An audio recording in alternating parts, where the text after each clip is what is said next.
Energy Transition, Episode 7, Decisions in the Energy Sector, with Irina Slav, energy journalist, David Blackman, contributor to Forbes and the editor for Shale magazine, and myself, Armando Cavagna. Good morning, good evening, Irina and David. Good morning. Good morning. Excellent. So today, the idea is to discuss the energy decisions taken by governments worldwide and the consequence on the economy.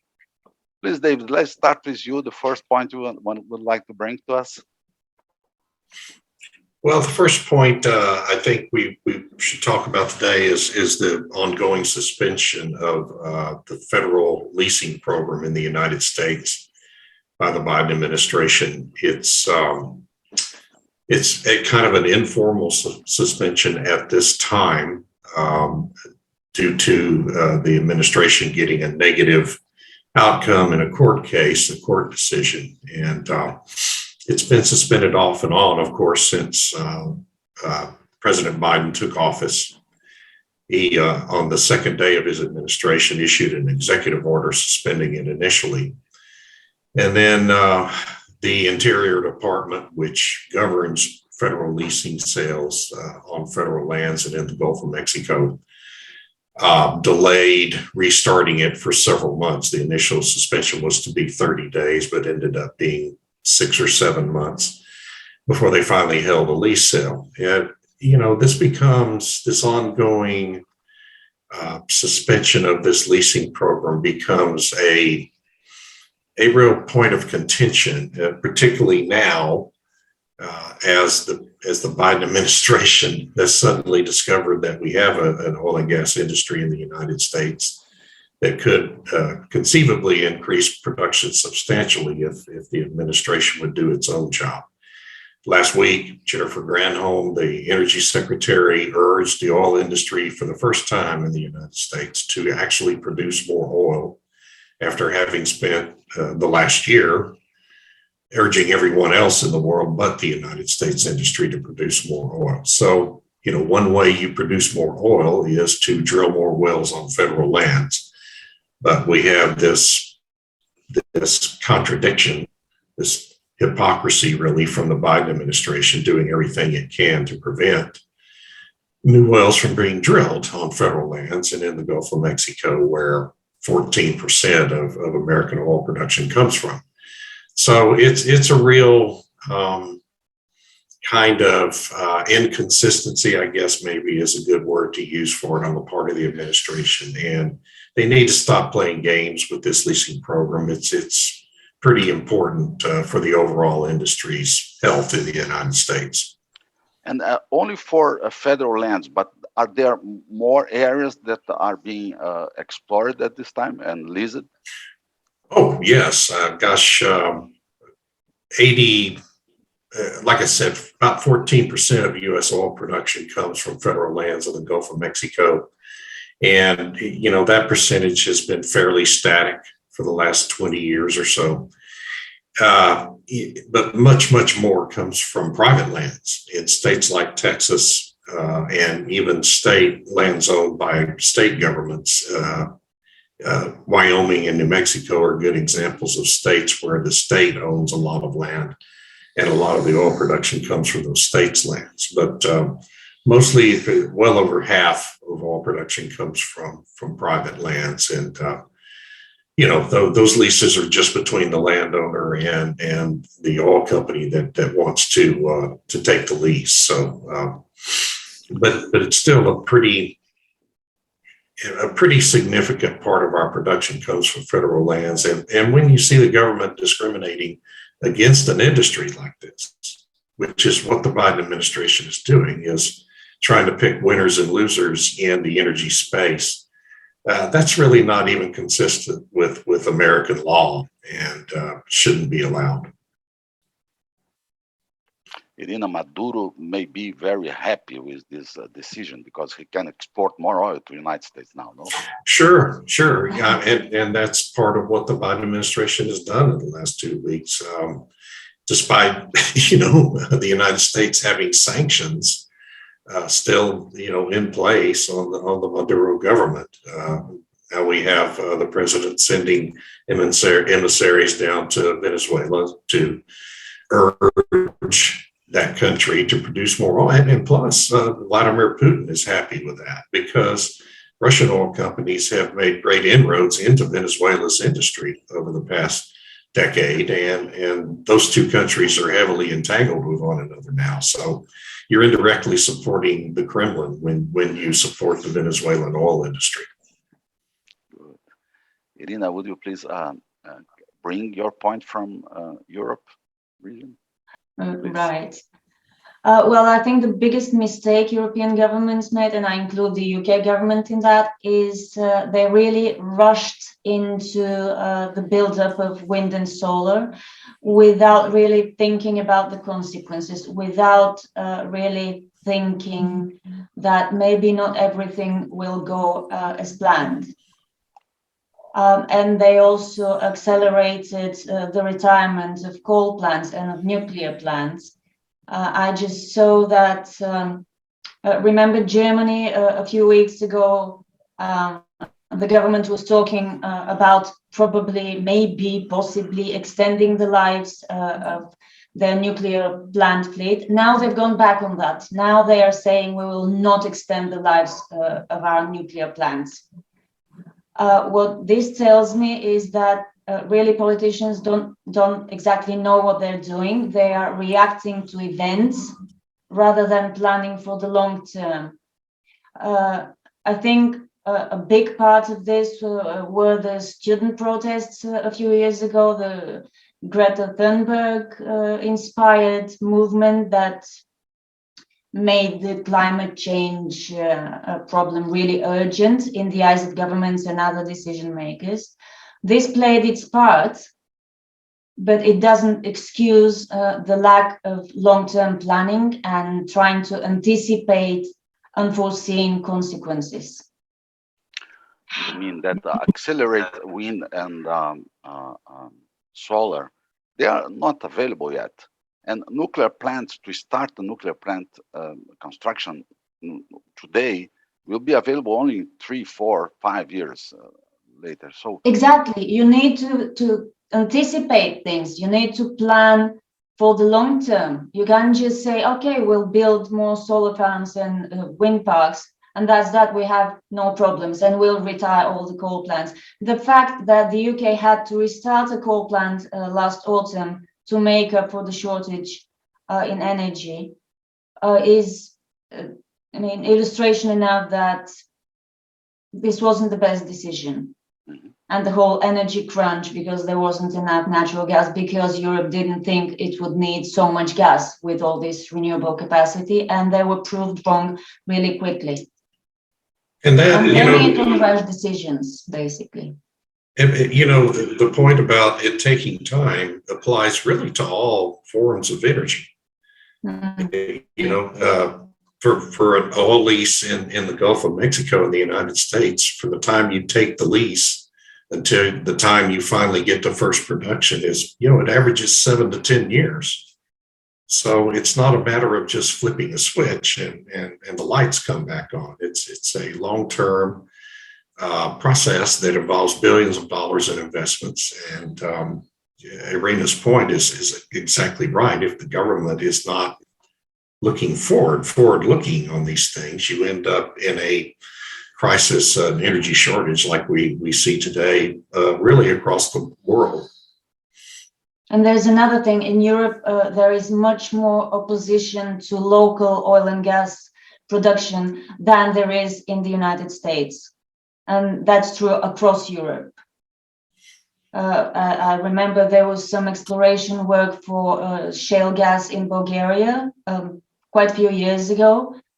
And there was massive outcry among environmental organizations and local communities, which is normal. I mean, we're a small country. We don't really have the land for shale gas or oil production. And I understand the people who wouldn't want gas wells near their village and all that. I understand that, but it's tricky, really. Let me please bring something from Brazil. So the recent natural yes, please. Yeah, thank you. Gas regulation brings a complex system to Brazil. I mean, the federal interests are in contradiction with the 27 units in terms of regulation. So we do not have a clear position for the oil and gas sector if we are a truly private and competitive system, or we have the interference and the conduction of state companies and the federal government. So for you, the problems are more like regulatory and political. Is that what you're saying? Exactly, political, because we have a very big company in Brazil. Petrobras is the most important one, and more than 70% of the production is from Petrobras. So the investors are always trying to see the space to make investments and to compete or not compete, or to be to enter joining Petrobras in the processes. Well, and that's a real contrast to the United States, and it's part of what makes it so hard for the industry in the United States to move production up and down quickly. Is we have thousands of companies. We don't have a state oil company at all. We have thousands of different competing companies that drill for oil and gas. In Texas alone, probably over 1,000 companies drilling for oil and gas. And so, the government can do things to encourage the industry, just as we see them subsidizing wind and solar and electric vehicles. They could offer subsidies for more production, which really is never going to happen. And instead, what we see is members of Congress last week, at the same time, the Biden administration is calling for more oil production from the domestic industry. Several members of Congress introduced a windfall profits tax on the industry, so which would discourage more production in the United States and more investment. And so it's just it becomes such an uncertain playing field that it really discourages major investments in the industry going forward, because you don't know where this administration, unfortunately, is kind of destroying the confidence that investors in oil and gas can have in the legal system, even with these executive orders. And so it's all very counterproductive and confusing. Good. David, another point you would like to bring to us? Well, one thing we should talk about, I think, is that when you have the government actively discouraging oil and gas production in the United States with no scalable alternative, we have wind and solar. They can play a certain role in the power generation mix. We have electric vehicles that are really in their early stages of development everywhere but Tesla. Ford and General Motors really haven't committed to the electric vehicle sector in any real way until the Biden administration came along, and Congress, they thought Congress was going to pass this massive new subsidy of $12,500 per unit for electric vehicle sales. And that's what really got Ford and General Motors moving headlong into the electric vehicle sector. Well, that bill didn't pass, and it's not going to pass. And so you have these two giant automakers here in the United States have committed, billions of dollars of company investments to building new factories to make electric vehicles, all based on the economics of a subsidy that isn't law and is not likely to become law. But even if it did become law, sorry for interrupting you, even if it did become law, a next government that is not from the Democratic Party, right, it could just cut it. Sure. They're not thinking long term. This is the problem. Yeah. And I think it's really amplified in the U.S. just for that very reason. We change presidents every 4 or 8 years. We're about to have a changeover in majorities of Congress in the November elections this year. The Republicans are going to have massive gains in both houses of Congress in all likelihood. And so for the last 2 years of this first term for President Biden, we're going to have complete paralysis on Capitol Hill in the Congress.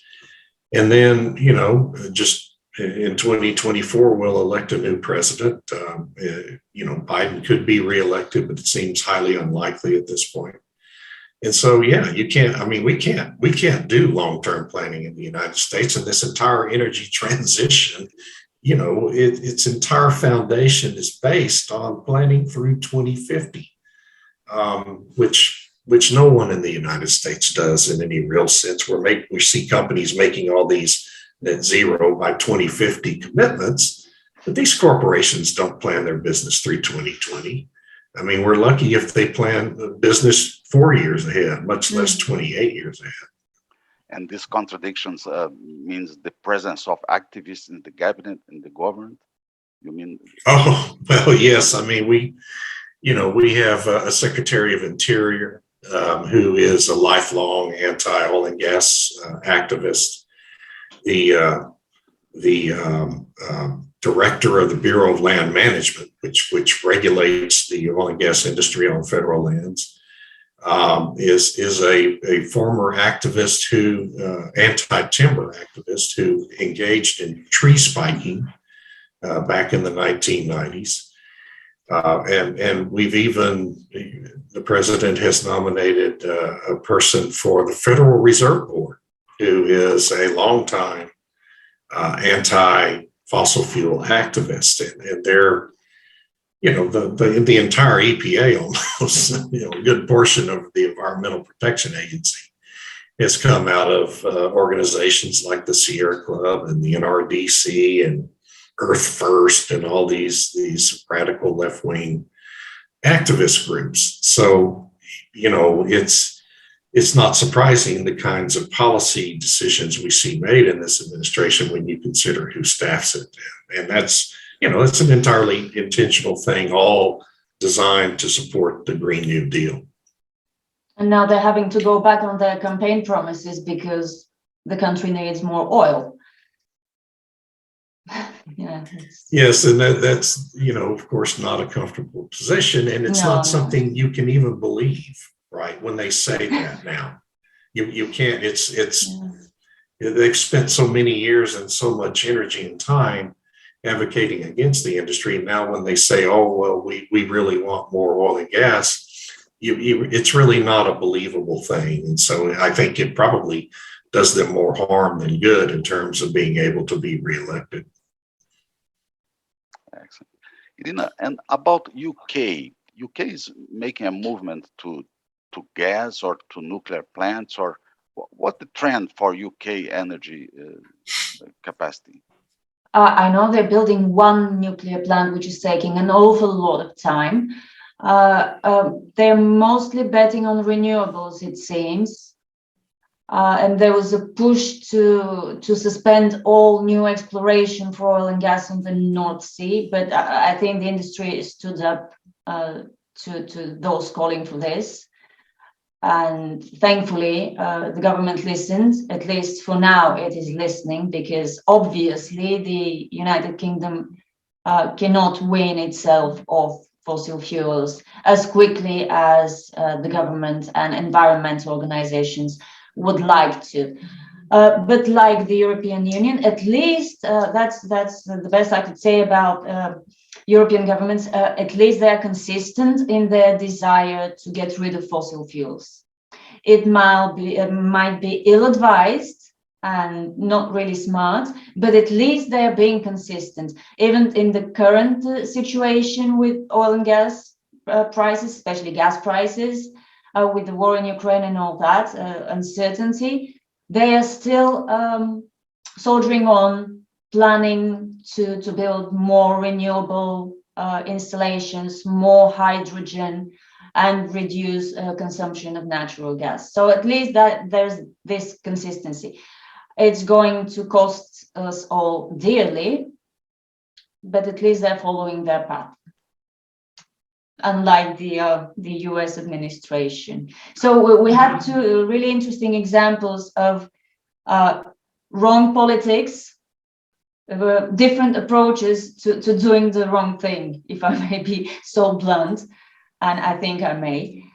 On the one hand, we have the Biden administration that came into power with all these pledges for net zero, and to a significant extent, I think the Biden administration sort of mimicked what the European Union was doing in renewable energy, without taking into account the very different situation in the United States.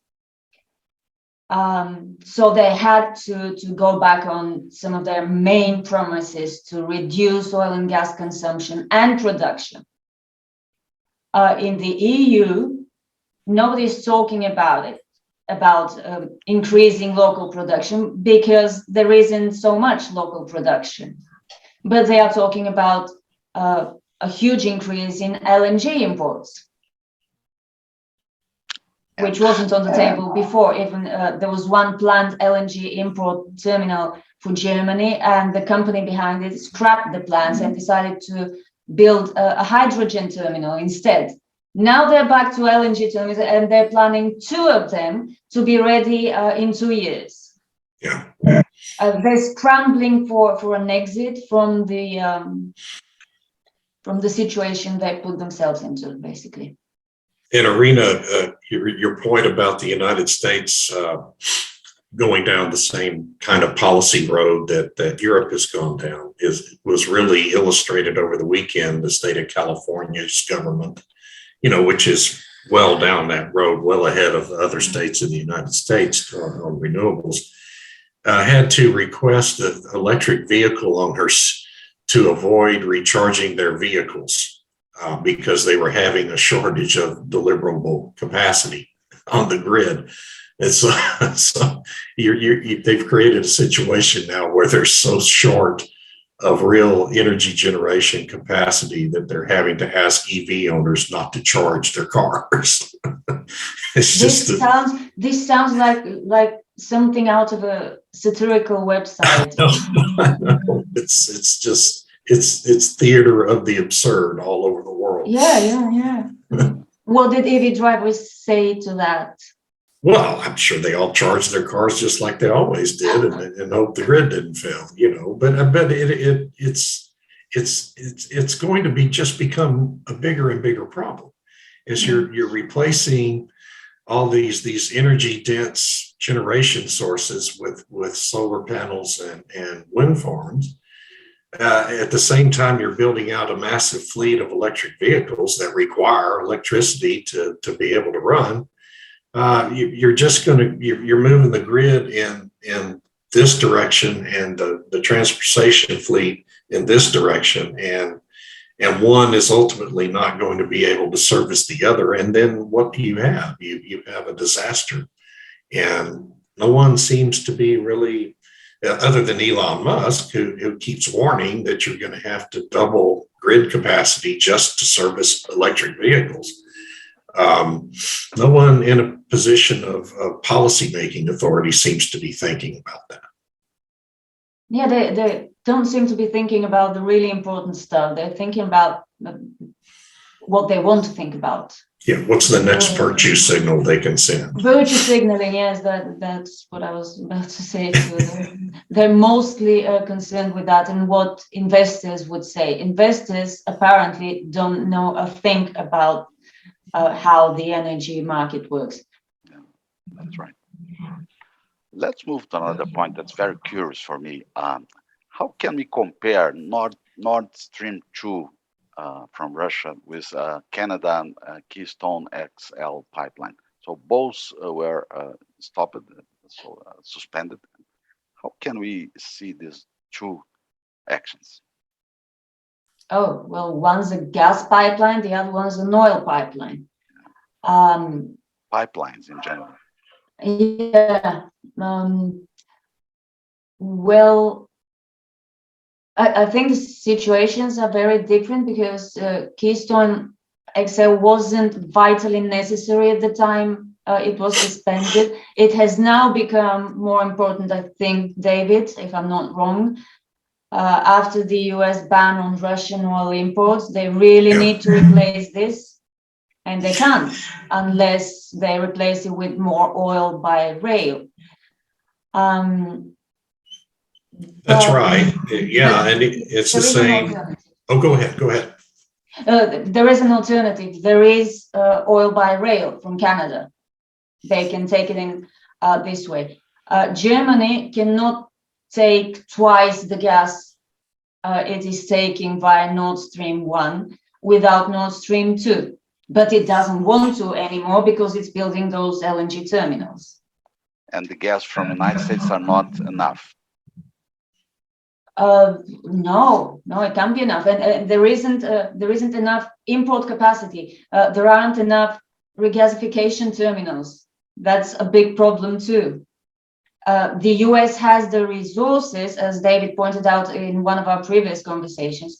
The US certainly has the resources to supply a lot more LNG to Europe, but it can't happen in a month or even a year. It will take a lot more time to build the import terminals and to adjust prices because this will be more expensive. So I think Europe could live without Nord Stream 2, as we can see. But if Nord Stream 1 stops, then Europe will have a big problem. Not that it's going to stop unless something really bad happens, but let's not speculate. But yeah, Nord Stream 2 was meant to compensate for Germany's shutdowns of coal plants and of nuclear plants. That was the point. Germany was going to be the main beneficiary.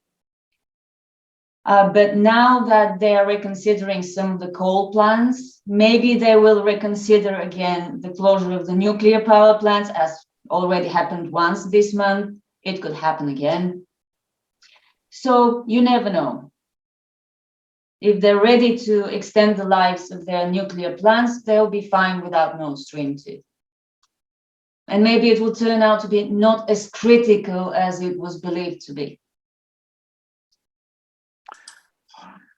And David, and Canada Keystone XL pipeline. Sure. Well, Keystone XL was shut down as a favor to all the environmentalist organizations that helped to pay for the president's political campaign in 2020.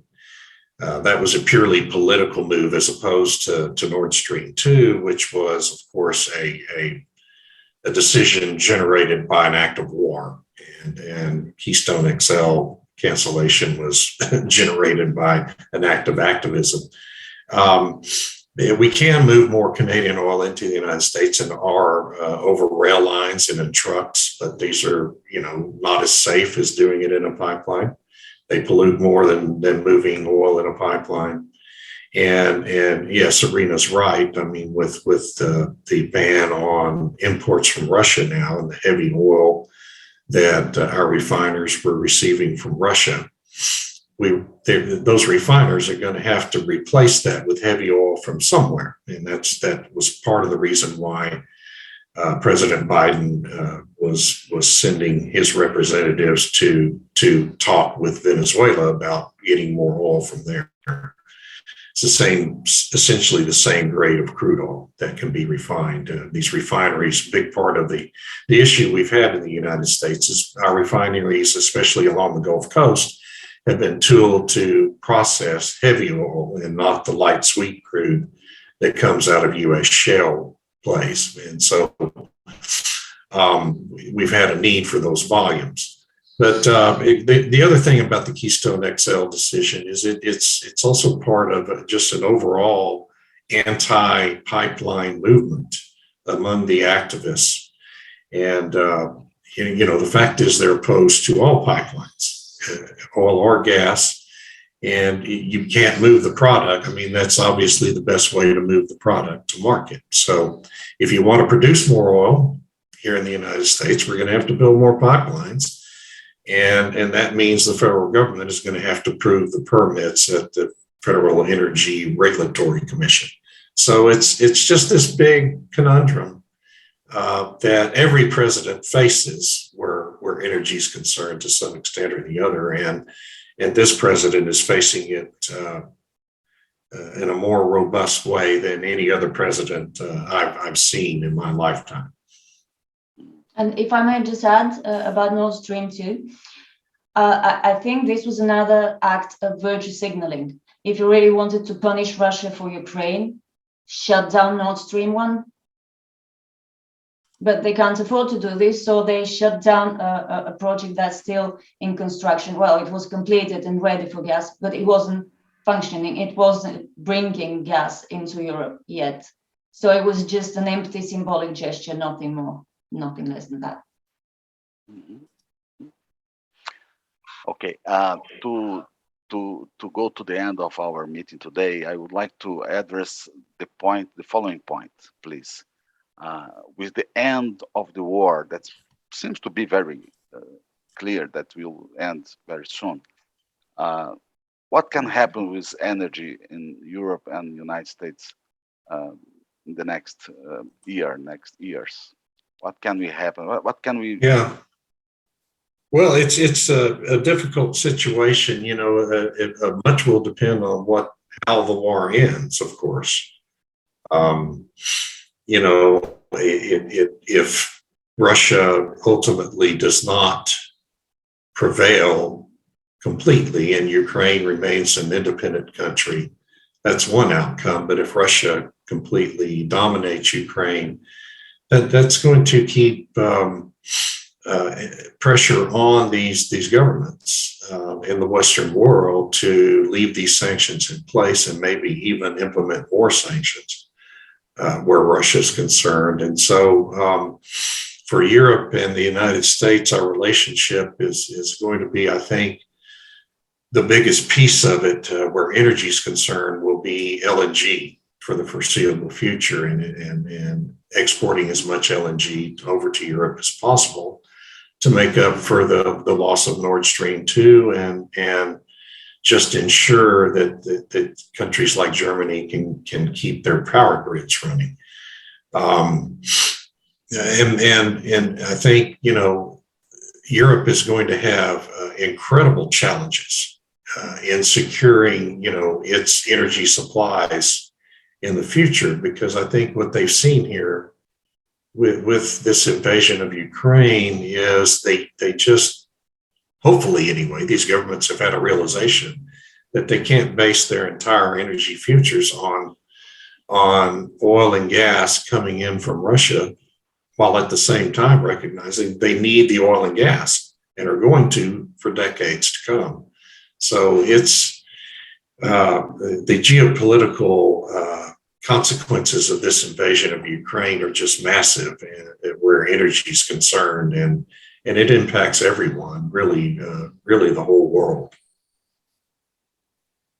Irina, please. Well, I think both the Europe and the United States are in for a very interesting year, and not in a good way, because let's remember that economies in Europe and the US economy were not yet completely mended from the pandemic fallout.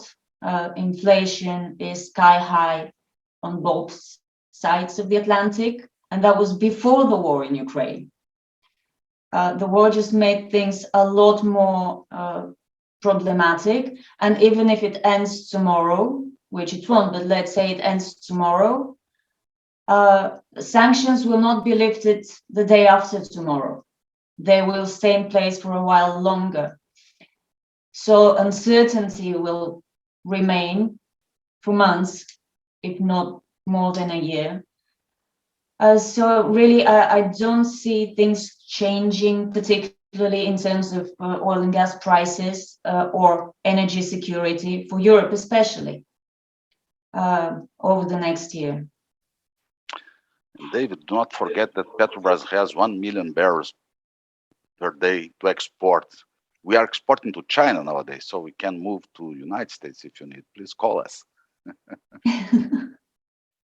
I mean, that's part of what doesn't make any sense about this outreach to Venezuela is you're exactly right. I mean, Brazil produces prodigious volumes of heavy oil, and it would have seemed to be a more logical thing to reach out to Brazil, but then you have to consider that Brazil has a president that has a completely different political outlook than our president does. Very independent. Whereas there are, the president in Venezuela is a socialist, and we essentially have a socialist leaning government in the United States now. And so when they look for allies in South America, unfortunately, this administration looks to Maduro as a potential ally, which is really a sad commentary on the Biden administration.